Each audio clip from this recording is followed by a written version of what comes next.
All right, let's crack the code on cybersecurity operations. You know, if you've ever looked at a security job post and felt like you needed a translator, you are definitely in the right place. We're going to break down the essential acronyms from CompTIA's CySA Plus certification, and we're focusing on the big one, security operations. Okay, let's get into it. You know, at the end of the day, it really comes down to a choice. Are you kind of the jack of all trades, or are you the specialist? The CySA Plus path, that's for the specialist, the modern-day digital detective. This isn't just about reading policies from a binder. No, this is about living inside the data, sifting through logs, and basically hunting ghosts in the machine. This is the language of the hunt. So, why are we zeroing in on security operations? Well, take a look at this. It's the single biggest piece of the pie on the CySA Plus exam. We're talking a full 1/3 of the entire thing. This is the foundation, the bedrock. If you want to be that effective digital detective, you have to nail these concepts. It's absolutely crucial. To make sense of it all, we've broken this down into a few key building blocks. First, we'll get to know our adversaries. Then, we'll figure out how to design our defenses. And finally, we'll look at all the cool tools of the trade. Let's get started. First up, threat intelligence. I mean, think about it. You can't possibly defend against an enemy you don't understand. So the whole point here is to know the who, the what, and the how of the threats you're going to be up against every single day. So who exactly are these adversaries? Well, they're all over the map. They range from these super sophisticated state-sponsored groups all the way down to a disgruntled employee who's having a bad day. And as you can see, their reasons are just as varied. Everything from corporate espionage to just making a quick buck. Knowing if you're dealing with an APT or a hacktivist fundamentally changes your entire game plan. Let's zoom in on that first one, the APT, or Advanced Persistent Threat. The two words to really focus on here are advanced and persistent, right? These are not your typical smash and grab hackers. These guys are well-funded, they're incredibly patient, and their goal is to stay hidden inside a network for months, sometimes even years, just quietly stealing data. So how do we actually track actors like that? We look at their TTPs, their tactics, techniques, and procedures. Now, this isn't about the specific tool or piece of malware they use, because that stuff can change in a heartbeat. This is about their behavior. How do they scope out a target? How do they move around once they're inside? This is their playbook, their signature, and it's the hardest thing for them to change.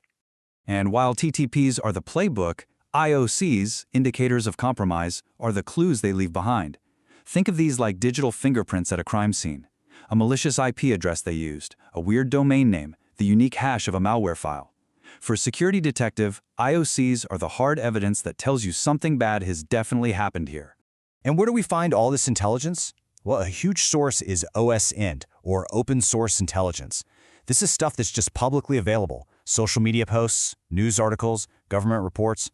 But for more targeted, specialized alerts, we rely on teams like a Cert, a Computer Emergency Response Team, or a CSIRT, a Cybersecurity Incident Response Team. These are the expert groups who come in and coordinate the response when things get really bad. Okay, so now we have a pretty good idea of who we're up against. Let's move on to our next block and talk about how we actually build our defenses. Because a digital fortress today isn't just about building high walls. It's all about smart architecture and really strict access control. A really modern fortress design is something called SASE, or Secure Access Service Edge. You can forget the old model of, one central hardened corporate office. SASE moves your security out to the cloud edge, putting it right where your users and your apps actually are. It basically bundles all your networking and security into one single package, delivered from the cloud. And the philosophy that's driving all this is ZTNA, or Zero Trust Network Access. The idea is so simple but so powerful. Never trust, always verify. It really doesn't matter if a request is coming from inside the building or from halfway across the world. Every single time someone or something tries to access a resource, it has to be fully checked out, authenticated, and authorized. The old castle and moat idea is officially dead. So how do you actually enforce zero trust? Well, it really comes down to these three pillars. First, you've got IAM, Identity and Access Management. That's the whole framework that says who you are and what you're allowed to touch. Then, we prove that identity with MFA, Multifactor Authentication, which means you need more than just a password, like a code from your phone to get in. And finally, SSO, or Single Sign-On, makes the whole thing easy for the user by letting them log in once to get to all their apps securely.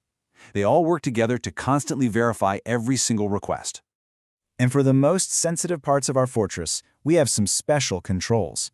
PAM, or Privileged Access Management, is all about locking down those super powerful admin accounts, the keys to the kingdom. And as more of our work moves into the cloud, a CASB, or Cloud Access Security Broker, acts like a security guard, enforcing all your rules between your users and their cloud apps. So, we know the enemy, and we've designed our fortress. Now, it's time to gear up our digital detective. This next part is all about the toolkit, the platforms you use to watch that fortress, hunt for bad guys, and respond the second an alarm goes off. The absolute heart of any security operations center is the SIEM. Seriously, think of it like the central nervous system. It pulls in log data from literally every corner of your network, your firewalls, your servers, your apps, and puts it all in one single place. Its job is to connect the dots between all that data and scream for help when it spots something that looks wrong.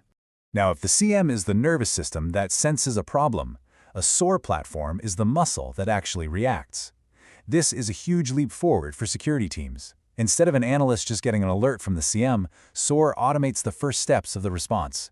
It's a massive force multiplier, taking care of all the repetitive stuff so the human analysts can use their brainpower on the really tricky threats. And this slide just nails the difference between the two. The SIM is all about detection. It tells you what is happening. The SOAR is all about response. It does something about it. The SIM provides the what, the SOAR provides the do. One finds the fire, the other starts grabbing the fire extinguisher. This is one of the biggest shifts in modern security. We also need eyes on the devices themselves, right? Your laptops, your servers. That's where EDR, endpoint detection and response, comes in. It's like having a tiny security guard on every single machine. But to see the whole picture, we now have XDR, or Extended Detection and Response. It takes all that endpoint data from EDR and pulls in intelligence from everywhere else, the cloud, the network, your email, to connect all the dots across your entire environment. And this right here illustrates the really proactive, cool side of the job, threat hunting. Instead of just sitting back and waiting for an alert to pop up, a threat hunter starts with a theory. They assume the bad guys are already inside. Then they use all their tools to actively dig for clues, uncover new TTPs, and then, and this is key, they feed that new knowledge back into their defenses to make them stronger. And finally, two really important concepts. DLP, or Data Loss Prevention, is all about protecting your crown jewels. These are the tools and policies designed to stop sensitive data, like PII, personally identifiable information, or CHD, cardholder data from credit cards, from ever leaving your network. And to fight these threats as a community, we use standards like STIX and TAXII. They create a common language and a delivery method so different companies and tools can all share threat info automatically. So, we've gone through the adversaries, the architecture, and the arsenal of tools. For our last section, let's tie all these acronyms back to the real world.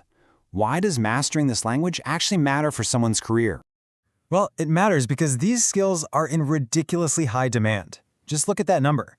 An incident response specialist, someone who lives and breathes this stuff every single day, commands an average salary of over $130,000 a year.